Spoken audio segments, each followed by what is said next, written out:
No, we're going to start off with a conversation between David Rubenstein and Danielle Allen, and we're running late, so I don't want to take time to give great long introductions.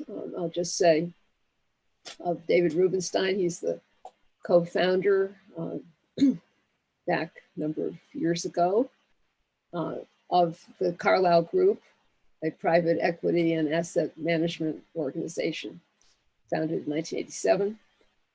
Before that, after graduating from law school, he served as chief counsel to the Senate Judiciary Committee Subcommittee on Constitutional Amendments as a very young lawyer. And in the Carter administration, he was deputy assistant to the president for domestic policy.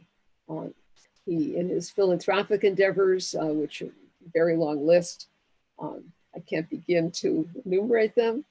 He's currently a fellow of the Harvard Corporation and on many, many boards. He was elected to the APS in 2019. Danielle Allen is the James Bryant Conant University professor at Harvard and the director of Harvard's Edmond J. Safra Center for Ethics. She's published broadly in the area of democratic theory, political sociology, and the history of political thought. She's widely known for her work on justice and citizenship in both ancient Athens and modern America. She's the former board chair of the Mellon Foundation and past chair of the Pulitzer Prize board, and she was elected to the APS in 2015. David and Danielle, over to you. Thank you very much. Thank you, Linda. Thank you, Linda. So we'll truncate this a bit, but we'll finish on time. So Danielle, let's talk about the election that was just completed. You have been saying, as others have been saying for a while, that voter participation is down, but this time we had a record voter participation. Do you think that's a good sign, or is it a sign that people just didn't want Donald Trump to be president, or they wanted him to be president, but it's a passing fancy and voter participation is not likely to increase? What is your view? I think it's a historic moment, highest turnout in 120 years, greatest percentage of the population that's ever participated, and several participation problems solved. So for decades, those of us in the field of civic education have been worried about the fact that people without college degrees voted at much lower rates than people with college degrees. Turnout of young people has been low, people of color. This time, everybody participated, people of color, young people, people without college degrees. So I think we have work to do. There's no question but that polarization drives participation. That is certainly what we saw here. But now there's motivation and engagement. So I think it's incumbent on educators and leaders all over the country to build on that engagement and motivation and try to direct it, channel it, encourage it in positive directions toward common purpose. What most surprised you about the recent election, leaving the turnout issue aside? Was there something that surprised you about the election results? That's a great question. So not really, in the sense that my expectation was that the polls were overestimating Biden's support, underestimating Donald Trump's support. I think the basic picture there is just that President Trump has been extremely effective at activating a part of the electorate that hadn't previously participated. And that's a vulnerability in polling, since polling is always tracking the patterns in an electorate from the last time round. Every time the electorate shifts, the polls are going to be off. So it came out about where I was expecting, to be honest. Okay, as a woman of color, do you take special pride in the fact that for the first time ever, there is a woman and a woman of color serving as vice president? And did you ever expect to see that when you were a little girl? I think it's fantastic. It's a joyful moment, a moment for celebration. It's funny, the relationship between expectation and hope. So certainly, I think I have hope from the earliest of ages that I would see women, people of color in leadership positions all over the country. Did I expect that particular role? Not necessarily, but yes, it's a thrill to see. So suppose the new president-elect of the United States were to say, we need somebody to come into this government who knows a fair bit about COVID-19, civic engagement, democracy, and the country's history. So what would you say to the president-elect if he called you tomorrow and said, you need to come serve your country? What would you say? I'm always standing ready to serve my country. So I figure if there's a job to be done, I'll do my best, and I would be glad to see what he had in mind. I'll take that as a maybe. All right. I'm ready to serve. I would like to serve in my state as well, to be honest, as well as in the country as a whole. So for me, I think the path of service is perhaps more likely to go through the route of the state. Okay, so let me ask you about COVID-19. You had the Edmond Safra Center for Ethics at Harvard, not the Edmond Safra Health Center at Harvard. So what is an ethics center leader doing, getting involved with COVID-19? And what did you do with COVID-19 to help make a difference?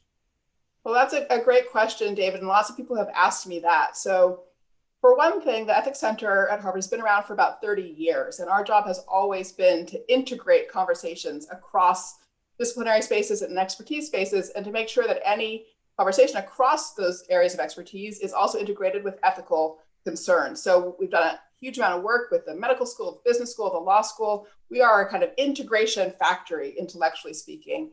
And so we drew on our prior work in bioethics and actually worked in health policy as well, and activated the big networks that we have at Harvard. And it was clear to us that there was actually an ethics problem, a normative problem at the center of the conversation.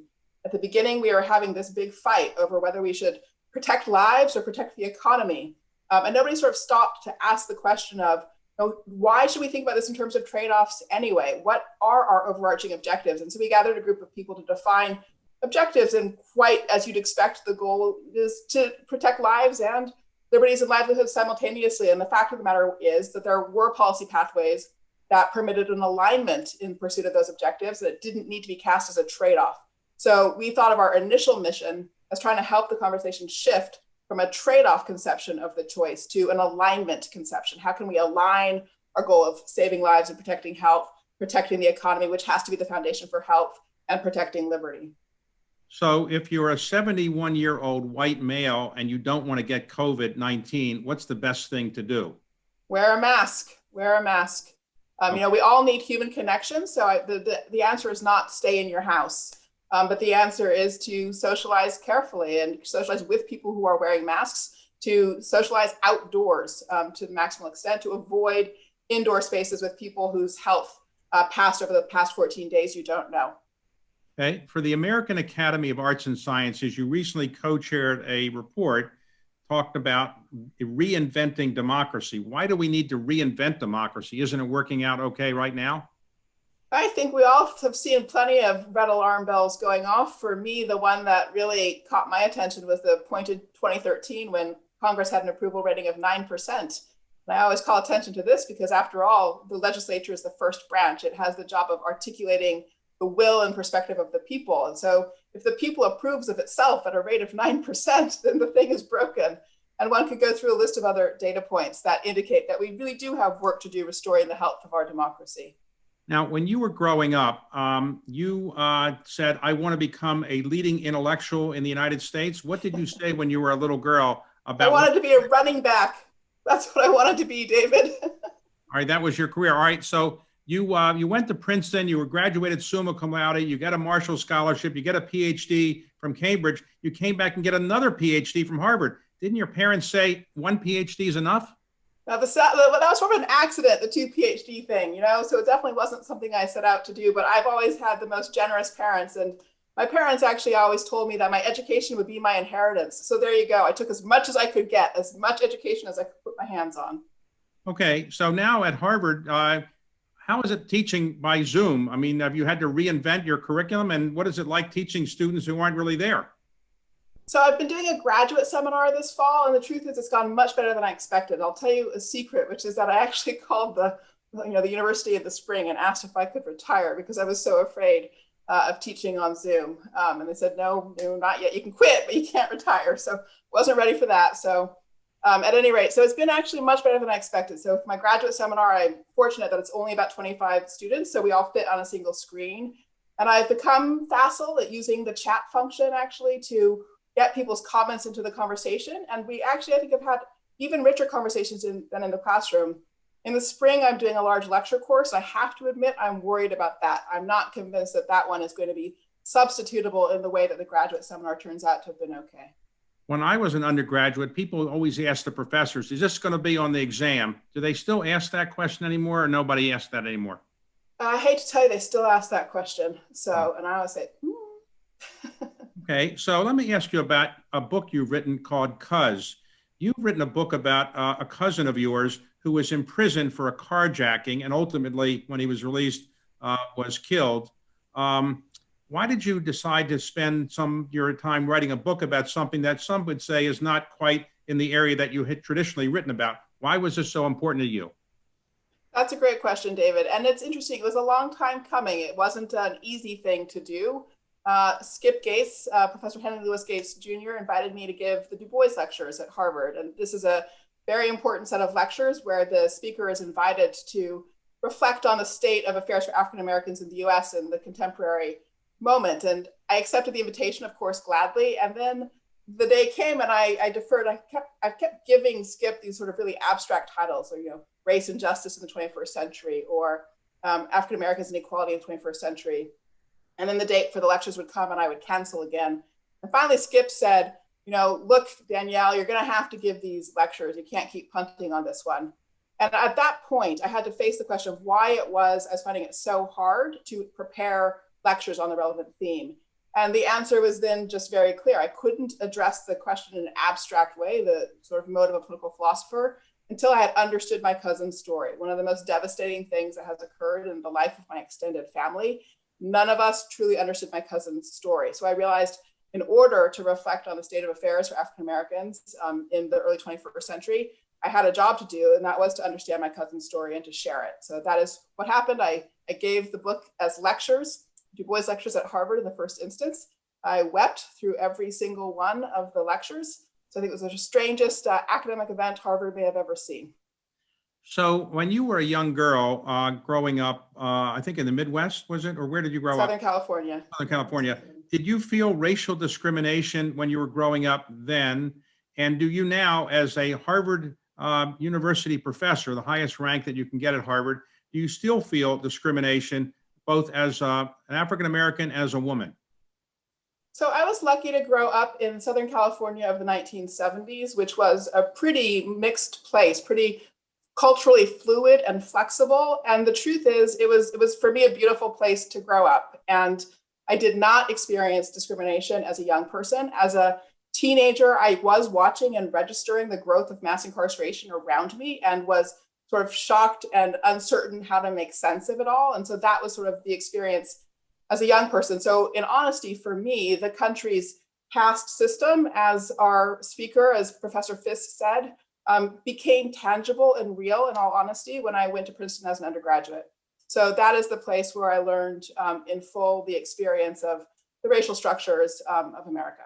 But today, do you still feel discrimination when people don't know what your background is or who you are? Do you feel discrimination or not? I am one of the most fortunate people on this planet. And that is the single most important fact about my position, without any question. And I live by a mantra that comes from Toni Morrison. It's been expressed by people in other ways, which is if you're free, free somebody else. If you have power, empower somebody else. So can I see barriers and burdens that track lines of race and gender? Absolutely. Yes, I can still see those. But I absolutely am free, I am empowered, and I consider it my job to free and empower others. So tell us how Thomas Jefferson, a man you've known pretty well in terms of your scholarship, you wrote a book about the Declaration of Independence. How could he write that all men are created equal when he had many slaves and he had 2 slaves with him when he wrote that sentence? Why is that sentence something that he could write? And why has that sentence become so significant in our country's history? Well, that was an extraordinary moment in time where people were both reaching to the biggest universal truths, the fundamental truth of human dignity and human equality, and also struggling to understand how to make that real in their own lives in concrete form. So across Jefferson's writings, we have all kinds of evidence for his ability to recognize the shared humanity of Africans and British colonial subjects. So later, in the draft of the Declaration, he does refer to enslaved people as men in all caps, refers to their sacred rights of life and liberty. So his ability to see this shared situation was very clear. What he couldn't see was a potential for Black and white to live together in a social structure on an equal footing. So insofar as he could see equal human dignity, he really seemed to think that people need to separate out by their ethnic groups into separate societies. However, the importance of the moment was that there were also voices already strenuously arguing for abolition. And they too made the case and claim for equality. We often forget that the person who gave us the idea of no taxation without representation also wrote one of the first abolitionist pamphlets in the colonies in the 1760s, James Otis. And indeed, the abolitionist moment crystallized in that period in the 1770s. Massachusetts abolished enslavement by 1783. So the debate was for real. The universal principle was for real. But then we had a split in our society with regard to those who could imagine, in fact, people of different racial and ethnic backgrounds living together on a politically equal footing, and those who found that unimaginable. Now, we operate our country under the Constitution, the Bill of Rights, and the laws, descending from them. Why should we care about the Declaration of Independence? Wasn't it really kind of a public relations document, really? Oh, I'm just, you'll set me off with that one. So, no, I mean, of course, the way, there's so many different ways to explain the importance of the Declaration, but for me, one of the most powerful is to just take people inside the Constitutional Convention in Philadelphia, right where this meeting is in concept. We're in Philadelphia in those brick buildings, and there in the middle of the summer, they got stuck. And so the Convention of Delegates delegated to a committee on detail, the job of actually crafting the Constitution itself. And when that committee met, the first thing they asked themselves was, and it was James Wilson leading this conversation, man of Pennsylvania, man of Philadelphia, did they need a new statement of principle, or did they just need a new document for organizing the powers of government? And they discussed and decided they did not need a new statement of principle. They just needed the instrument for organizing the powers of government. And that was a moment in which they were affirming the Declaration of Independence as the foundation stock for the country. The Constitution had the job, just of technical job of organizing the administrative structure. Declaration was affirmed as the foundation. And James Wilson then did become one of the first Supreme Court justices and routinely pointed back to the Declaration as that foundation of principle that made the whole thing make sense. So it's a founding document, from my point of view, the same sort of legally grounding status actually as the Constitution. Recently, in a survey, 2/3 of Americans, when asked what are the three branches of the federal government, could not name the three branches. Why is it that Americans can't name our branches of government? And why is civic education such a topic that people don't really focus on that much anymore? We don't educate young people on civics. What can we do about that? We've had this incredible decline in civic education. So to a point where we currently invest $54 federal dollars per kid per year in STEM education and 5 cents federal dollars per kid per year in civic education. So that, you get what you pay for. We haven't paid for civic education. There's actually a terrific project coming out in February called the Educating for American Democracy Roadmap. It's supported by the National Endowment for the Humanities and Department of Education. And it is going to propose a different approach to civic learning in this country for excellence in history and civics for all learners K through 12. And my hope is that people will become advocates for that. So we would love the American Philosophical Society to learn about this Educating for American Democracy Roadmap and to really look at the institutions that are in a position to help implement it in states as we think about revising state standards, building up professional development. We need a fellowship program that takes humanities graduates into teaching to deliver civic learning. There are many pieces and parts that it will take to rebuild civic learning for the country. So, as I mentioned, you're a university professor at Harvard. You previously taught at the University of Chicago. Why do you think people in Washington, D.C. want to tax the endowments of universities and they don't take universities as seriously as people in the academic world think they should? What is it that you would like to let members of Congress know about why universities are worthwhile institutions? Well, the creation of the kinds of knowledge resources that universities produce is a public good. And as a public good, it's worthy of public support. That said, I do honestly think that higher ed could do a better job of understanding its role and position as a public good and its service orientation. And I'll provide the smallest of examples. Here we are facing this incredible upsurgence of COVID, huge numbers of cases. We had a chance very early in the pandemic to have gotten it substantially under control, put ourselves in a position more like Australia or Taiwan than where we currently are. This would have required real federal investment in testing throughout the whole country early, March and April. And colleges and universities above all needed this. They really needed this, but they didn't actually band together and say to the federal government, we need to do this for the country as a whole. Instead, individual campuses have built testing bubbles for themselves in the same way that the NBA built a testing bubble for itself. That's really a kind of private goods orientation rather than a public goods orientation. And I think as long as we're exhibiting that kind of orientation towards protecting ourselves and not actually helping figure out what the public good approach is to a collective problem, we won't actually get the kind of credit and trust that we deserve for the good work that we do. So if President-elect Biden called you and said, I read your book, and I want to do something to improve race relations among other problems in the country, what would you recommend that he do that we can help improve race relations from where we are today? Well, so I guess I would point to two things. So one is the Educating for American Democracy Civics Roadmap that I mentioned too, which is working really hard on helping to frame up an inquiry approach to civic learning, asking questions about our shared past, rather than giving people sort of a list of things to start from. And one of the points of this inquiry structure is to engage the entire country in an exercise of figuring out how to tell the story of our shared past and our shared future in ways that put together the bad and the good, that can be clear-eyed and honest about the problem of enslavement and the harms of Indian American, Native American removal, as well as being clear-eyed and honest about the achievements and the accomplishments of the country. So we need that approach to civic learning, and we need support for that from the Department of Education, for example. Secondly, I think in our Common Purpose report from the American Academy of Arts and Sciences, we recommended that cultural organizations all over the country and humanities councils all over the country engage the population as a whole in an experiment, again, about how we tell our story, how do we narrate our shared history. And right now we can see all across the South in particular, communities wrestling with the question of what to do with old monuments, how to replace them with new symbols. Mississippi just voted out a flag with emblems of the Confederacy and voted in a flag with magnolias and stars and the phrase, "In God We Trust." And I think we could be more proactive about supporting that work, for example, again, driven by humanities councils all over the country, to give us a chance to work together on our culture. You're one of the nation's leading intellects, I think many people would say. So did your parents live to see your success, and did they tell you could do this better or do that better, or do they still give you advice, or what did they say when you became so well known in the academic world? Oh, yes, I'm so fortunate. Both of my parents are still with me and my wonderful stepmother. So I am so grateful.